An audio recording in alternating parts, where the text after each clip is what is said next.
Hi everyone, welcome back to the channel. Today we'll be creating another Valentine's inspired nail design. I've got two Madam Glam gel polishes here. So I've got a purpley shade and I've got this kind of reddy pink shade. It's called Bittersweet, and we've got Popsicle here too.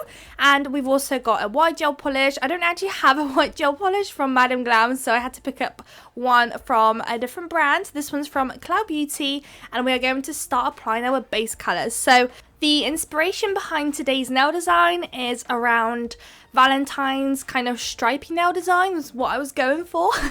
So we are going to incorporate some glitter, which we are actually going to almost kind of encapsulate into the design.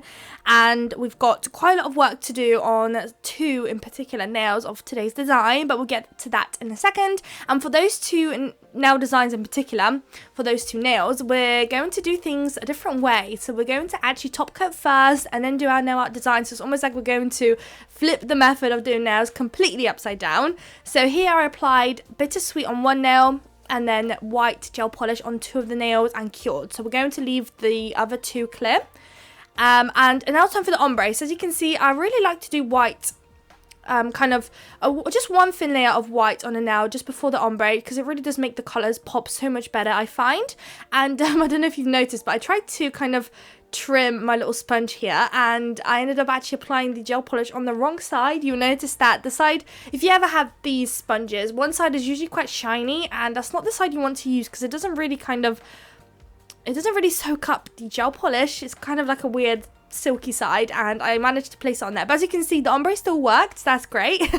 But yeah, just make sure you don't place it on there and don't do my mistake, because usually I just use the full sponge, but here I thought I'll be a bit more just not to waste them too quickly, so if I'll trim one of them and see how that goes. But yeah, I managed to place it on the wrong side. So with my ombre, I sprinkle on clear acrylic in between layers, and then I go ahead and cure. So I sprinkle on the clear acrylic in between layers before curing. Once it's applied, I then cure, and I repeat, or sometimes I miss the acrylic step. Just whatever works for you. You really have to try things out and see what works. For the longest time, I've always struggled with ombres, and since I've tried this method, it worked so well for me. I know I've had a few comments telling me that it also has worked for them too, so in case you're looking at this method thinking, what am I doing? Do give it a go, because I have had some very good feedback to say that it really did work, so that's amazing to hear. So now that the ombre is all nice and done, I'm going to start applying the base coat, and we're going to use that as our sticky layer. So here I've made my own mix, funny enough. So I had some purple little hearts, and I had some fine pink glitter, and I also had some, I think it was maybe possibly just a simple whitey kind of hex, medium hex kind of glitter mix. And I just kind of mixed them all together to make my own little mix, my desired mix.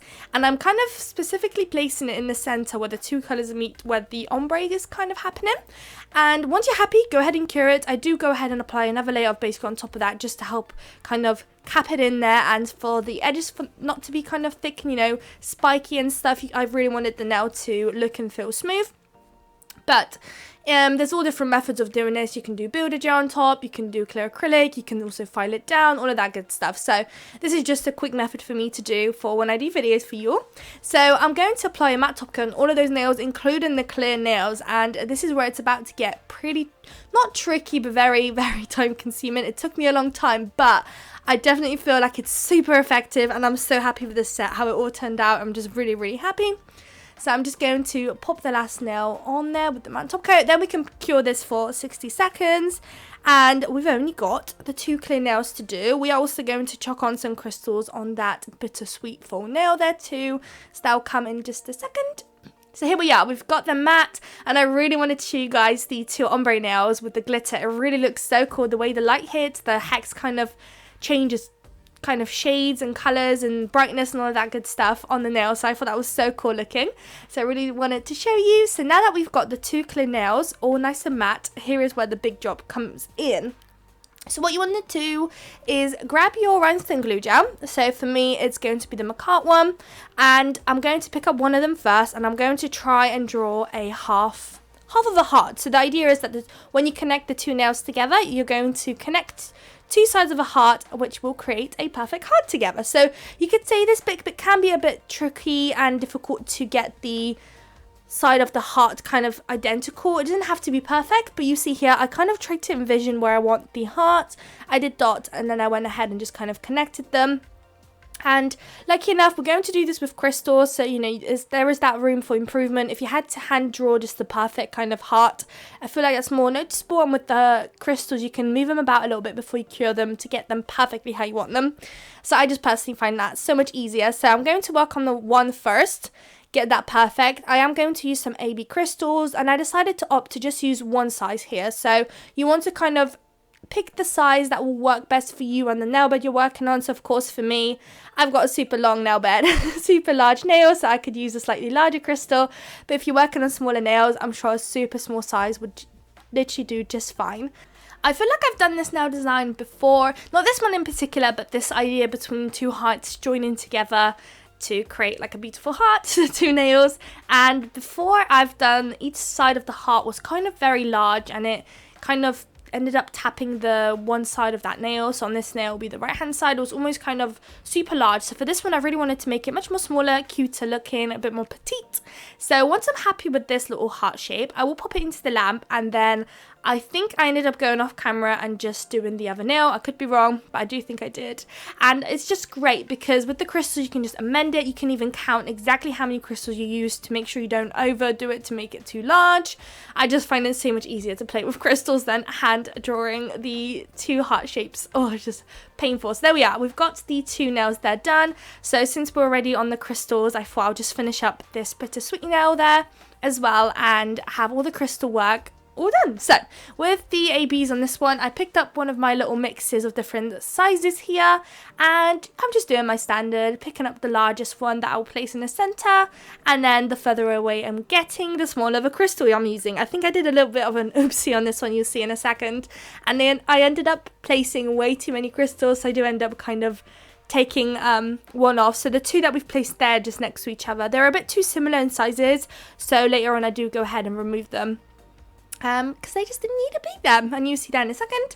And then once I place all the crystals down, I will pop some caviar beads in between these crystals as well, which you all know I absolutely love doing. And then we'll be able to work on the heart nails. So with the heart nails, I decided to not include caviar beads. To be honest with you, looking back now, if you did include some caviar beads, that would actually look pretty nice, I think.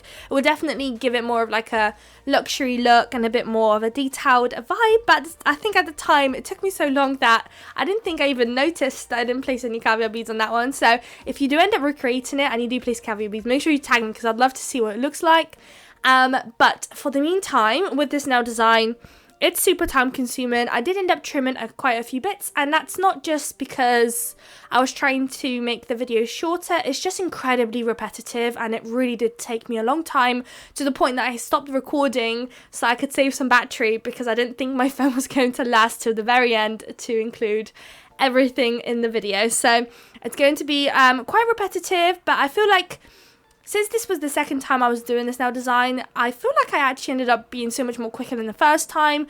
Whenever you create new nail designs, things take longer. You're not really, you don't really fully sometimes see what you're doing until the very end. So that's why I really like to come prepared. If I know what I'm doing, I'm able to just get right into it. It's so much quicker to do, and I feel like I'm just so much more organized, and yeah, just love it. So here I'm just going to place some caviar beads. I managed to actually tip some of my caviar beads into this little cardboard little container, and it's literally being the best thing I have ever done. It's so easy to pick up the caviar beads. It's literally amazing, as you can see here. And then whenever they run out, I just start to take my little containers and just spill a few. I don't do the whole pot because that'll be too much, but I spill a few, and it's literally great. They're able to kind of be separated. I'm able to pick them up more easier because in their little, they're like in this little black and a see-through cap containers. They're kind of in like this little circle container, and there's so much in there that I can never pick up just one. I used to kind of pinch a few and place it on the mat that I'm working on, but it will just go all over the place, and there'll be always some that I end up kind of tipping over, or they kind of roll off my table and they go missing and stuff. So I just find that to be a much more easier way, which is great. Here are the caviar beads applied, so that will be hopping into the lamp shortly, and then we can start cracking on with our heart now.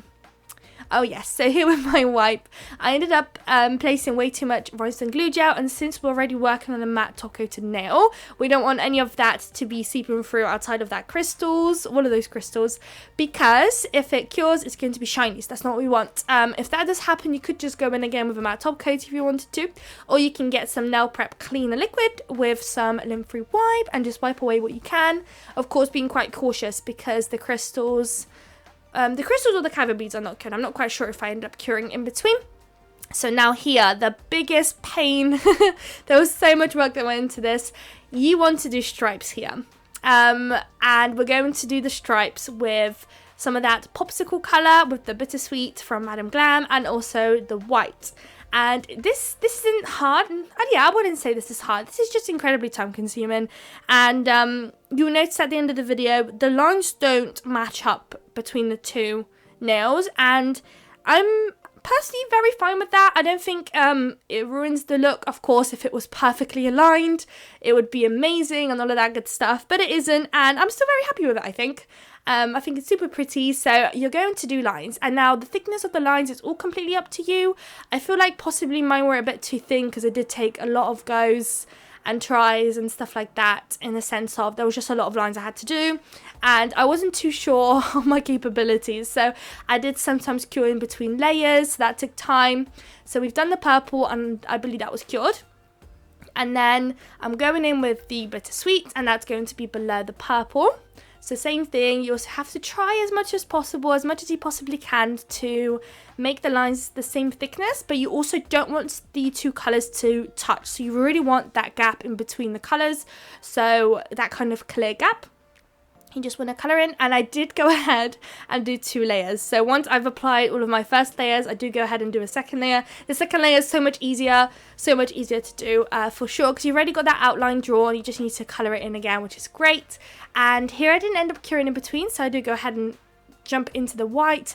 But yeah, I do keep just curing in between. I was just very worried that my gel polishes might end up bleeding into one another. I was just a little bit paranoid that day, and I really wanted to make it look right, so I didn't want to ruin anything. So here goes the whites. I do end up just trimming it. It's literally repeating this process. You've got the white at the top, then the purple, then the bittersweet, and you just repeat this process until you are happy. So you'll see it. Here we go.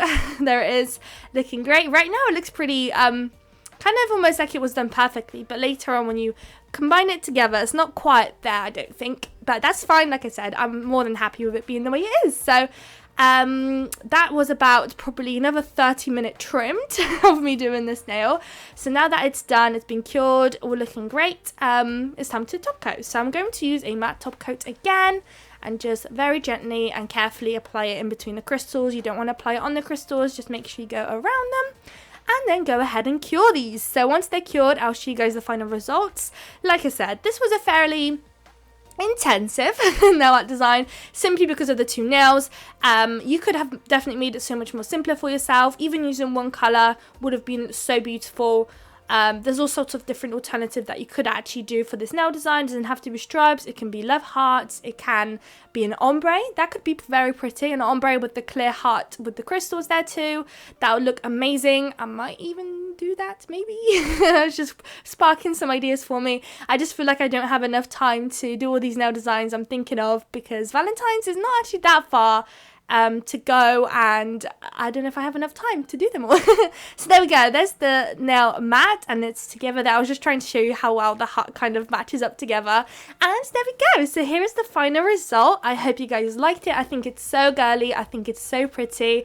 I am absolutely in love, and I love the way the ombre works together with the glitter and everything. I am absolutely over the moon with this set, so I hope you are too. If you did like this video, please don't forget to like, comment and subscribe, and I would absolutely love to see you all in my next video.